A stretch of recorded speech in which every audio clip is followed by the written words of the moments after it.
How's it going, everyone? In this video, I want to continue my coverage of the PlayStation Store's sale that is running right now. A lot of good deals available as a part of the holiday sale, and gonna be looking at games under the price of $15, but over the price of $10. I probably should change the how I do these sales videos. I don't know if I should swap to genres being covered in specific videos. I've liked the price thresholds, but with bigger sales like this, we're doing games under $15, that's what you're reading in the title, but as you guys already saw, we already looked at the games under $10, that's in a separate video, and we're probably gonna do games under $5 because that wasn't covered in the last video, so bear with me. I'll try to make a better system for one of the bigger sales in the future, but let's get right into it, and let's kick things off with a Dying Light Platinum Edition. $14.99 for this one, it's 70% off. I know Dying Light 2 is right around the corner. Maybe you just want to wait for that to come out and play that. I really think it's worthwhile to go back and play Dying Light 1. This was a very early game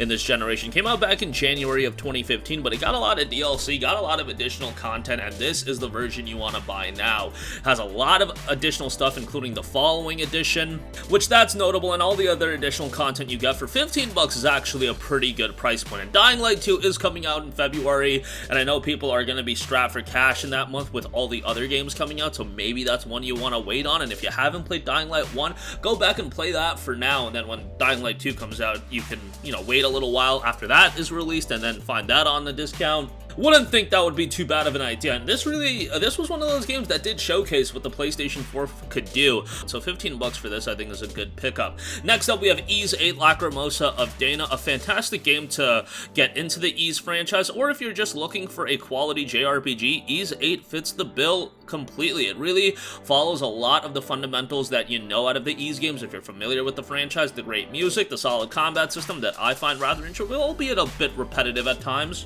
And it also has a fairly good story that has a bit of mystery, a bit of engaging characters, a little bit of everything with Ys 8. Just a very competent and well-made JRPG. I know Ys 9 is out, but that game is still going for a hefty price, like $48 on sale, $42 on sale. Maybe not something everybody wants to pick up right now, but Ys 8 for $18 I think is pretty darn good. Next up, we have Bayonetta and Vanquish, the 10th anniversary bundle. Down to $16 if you are a Plus subscriber. These games are both relatively short in length, especially Vanquish. Vanquish is a game that you can complete like one evening if you just want to play it for 4 to 6 hours. You'll beat Vanquish fairly quickly, but it's a game that has a lot of quality. It's not a game you get into for the story or anything like that. You're getting into it for the Platinum Games specialty of fast-paced, high-octane action, and with Vanquish, it's even more over the top than your typical Platinum title, which says quite a bit. Bayonetta, on the other hand, obviously at this point, a very, very iconic game. A lot of the titles are going to be exclusive to Nintendo platforms, but hey, thumbs to breaks, Bayonetta 1 is still solid, and I think worthwhile a playthrough. 16 bucks for both. $8 a pop, that's not a bad deal in my opinion for these two titles. Next up, we have Supergiant Games' Hades. Hades is just going to be one of those games that I think a lot of people are going to recommend for a very long time, and I also believe it's going to be a game that holds up in price for a long time. It made the transition to PS5 more recently, however, obviously been out a little bit on PC. A lot of people will say that this is Supergiant Games' magnum opus, at least thus far. Bastion is a game that's still, I hold near and dear to my heart, but Hades is just such a fantastic game from an art style standpoint, a gameplay standpoint, and the fact that this is a game that you can sink a ton of hours into. I know people that have, dunked in well over like 80 hours into Hades, and that's really, just the tip of the iceberg. You can play it even more after that, but it's a game that people get super engaged into. Now, obviously, if you just want to go through the main playthrough of Hades, you can play it and beat it in 15 to 20 hours, but if you're looking to do absolutely everything, yeah, the game can get quite lengthy, and it's a game that I do think, again, is going to hold up in price for quite a while, so yes, while it's only a 20% off discount, I still think it's a solid pickup given that I don't think you're going to get it that much cheaper digitally for a while. So yeah, would give that a recommendation at its quality level. There's a reason it got a ton of Game of the Year awards. And rightfully so, the game was at a high level. Next up, we have Dark Souls 3, 75% off for $14.99. As you guys know, the Souls games, I can appreciate them. I always enjoy them, but I don't get like super engaged into them. Dark Souls 3 was my favorite out of the Souls games, And I thought it was a great game. You know, it's a challenging action RPG, but sometimes the Dark Souls games, it is a bit overplayed in my opinion, how challenging these games are. I think at the end of the day, they're incredibly fair, which if you're going to make a challenging game, you still want it to be fair at the end of the day, and I feel like that's what From Software has done really well with these games, and that's why, you know, you never feel like you got screwed over. At least, you don't feel that too often that you get screwed over while playing a From Software challenging action title, especially Dark Souls 3. I never really felt that way, but the game itself has beautiful visuals, great boss fights, and absolutely engrossing atmosphere. Love the music. Those elements really stuck out to the game for me than anything else. I just think From Software does a great job with creating a solid ambiance to their games. $14.99 is a good price. The deluxe edition is on sale for $21.24. Maybe that's something you want to check out. There is some DLC for the game, so that should be noted, but I think $15 for the base game is solid. Next up, we have Control Ultimate Edition, 70% off for $11.99. Now, this was a PlayStation Plus title early last year, so you guys might already own it, but if you don't, 70% off for $12, man, I think that's a good price. Sometimes people think it's surprising, but I think this is Remedy Games' best title thus far. I know a lot of people are partial towards Alan Wake, but, you know, Control came out back in, 2019? Alan Wake came out in, 2010. 9 years is just a big evolution period for a video game, and Control, I thought was quite good. I thought from a gameplay standpoint, Control was very, very enjoyable, and I think that element of Control really does set it apart from an Alan Wake. Story was still quite good, voice acting was great, and the Ultimate Edition does include the additional content, and it looks pretty good on PS5 as well, so yeah, $12 for that. Not a bad pickup at all.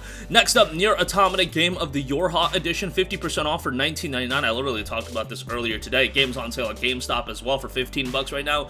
If you would prefer a physical copy but digitally, NieR Automata is obviously excellent. The story is engaging, even albeit a bit confusing at first, but it comes together nicely by the end. The gameplay, obviously a Platinum Games developed title, you know what you're getting into. You're going to have a fast, fluid action RPG here, and the music is obviously excellent as well. NieR has really stood itself out from a music standpoint, in my opinion, and you can make an argument, best soundtrack out of a Square Enix game. I know I love my Final Fantasy music, I know I love a lot of the other Square Enix soundtracks, but NieR Automata, and NieR in general, is just one that really sticks out to me. And $19.99 for this, I think, is pretty good. Another game that has held up in price for quite a while, given that we're coming up on 5 years since the initial release of the game. Next up, we have Wolfenstein, the Alternate History Collection. This is 70% off for $17.99, so let's go over everything you got out of this game. Wolfenstein The New Order, that's the very first title. Wolfenstein The Old Blood, Wolfenstein 2 The New Colossus, and the co-op title, Wolfenstein Youngblood. Wolfenstein Youngblood, kind of a wash, but even if you completely ignore that, to get New Order, Old Blood, and Wolfenstein 2 The New Colossus all for $18 is solid. Essentially, consider, when you pick this up, you're getting Youngblood for free, but the other games, I think, are quite good. Wolfenstein 2 especially, I really enjoyed. Wolfenstein The New Order was very good. Wolfenstein The Old Blood was a smaller experience, but still pretty decent in its own right. If you want solid single-player first-person shooters to get into, this is a pretty good one. Youngblood does have a cooperative aspect as well, and yeah, you can check it out from that point. Just generally not very well received, so take that into account, but the other three games I thought were pretty enjoyable. Next up, we have Bloodstained Ritual of the Night, 60% off for $16. I've always been a sucker for the Castlevania games. Love me the DS games. Nice to see a lot of those titles being ported to consoles, so they're a little bit easier to be accessible. But Bloodstained is really the newer Castlevania, the game that if you were a fan of Metroidvania-style titles back in the day, it's going to be right up your alley while also bringing it up to speed for a more modern audience. This came out back in 2019. Visuals are pretty decent, and, you know, from a aesthetic standpoint, I thought they got that right. $16 for it is great, and there's a reason why this looks to be an IP that's here to stay. Very, very happy about that, because I think there's a lot of legs to Bloodstained as an IP, so hopefully it makes some progress. But $16, if you're looking for a good Metroidvania title, a good Castlevania-like game, obviously easy recommendation here.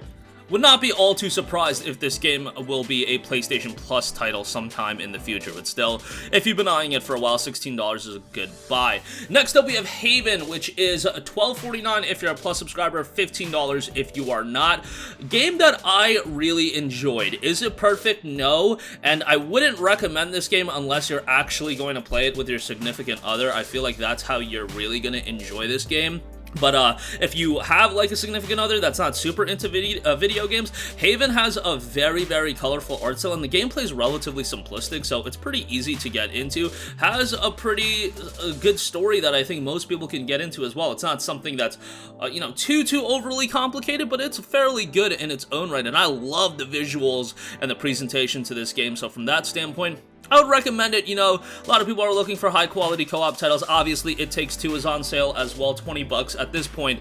That game's been getting a lot of buzz, so, you know, check that out if you want a co-op title, but I think Haven's one that went relatively under the radar, and I do think it deserves a little bit more attention. Again, by no means was it perfect. Some people got very, very annoyed by how simplistic the gameplay was, but I still thought overall it was fairly enjoyable. Next up, Star Wars Jedi Fallen Order, $14 for non-Plus subscribers, $12 for Plus subscribers. Obviously, this game is also a part of EA Access, so you can play the game that way.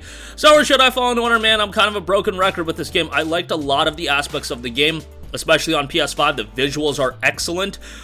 You know, the performance more than anything, I think, are tremendous in the game on PS5. That really helps out with the gameplay. The obvious issue I have with Jedi Fallen Order, and again, kind of a broken record with it, but I think it's one of the worst map layouts I've ever seen in a video game. Maybe, and I'm not in the minority on that. I know a lot of people that hated the map in this game. I was about to say maybe I'm the minority, but I know I'm not.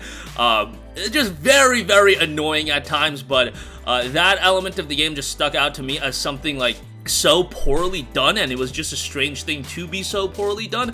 But the other aspects of the game are quite good. I think the voice acting is very good. I think the story is relatively good, and again, the gameplay I thought was very, very enjoyable. The platforming sections, the puzzles I didn't think were all too grating. I thought they were pretty well done. And for 12 bucks, I would say Star Wars Jedi Fallen Order is a very good pickup. Just wish, you know, Respawn, if you're gonna do another Star Wars game at some point, you know, maybe change up the map a little bit, that's all I'm saying. Lastly, we have Doom Eternal Standard Edition, which is 75% off for $14.99.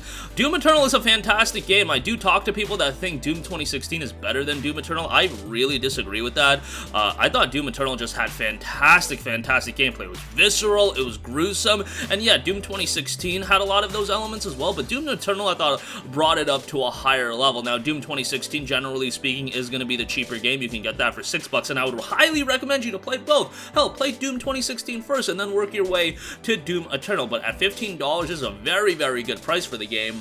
And I know some people have this weird stance towards buying Bethesda games because they're no longer on PlayStation, but bro, you just want to play the good games, and Doom Eternal is a darn good game, and for $15, I would say it's easily worth it. So definitely, I would still check it out. At least from a single-player standpoint, I really, really enjoyed the game. And the PS5 upgrade is pretty decent as well. But that's going to do it for me. Again, a ton of great deals available right now. Games under the price of $20. You really have a bevy of options to work with. But that's going to do it for me. Sound off with all of your thoughts in the comment section down below. Thank you for watching, and goodbye.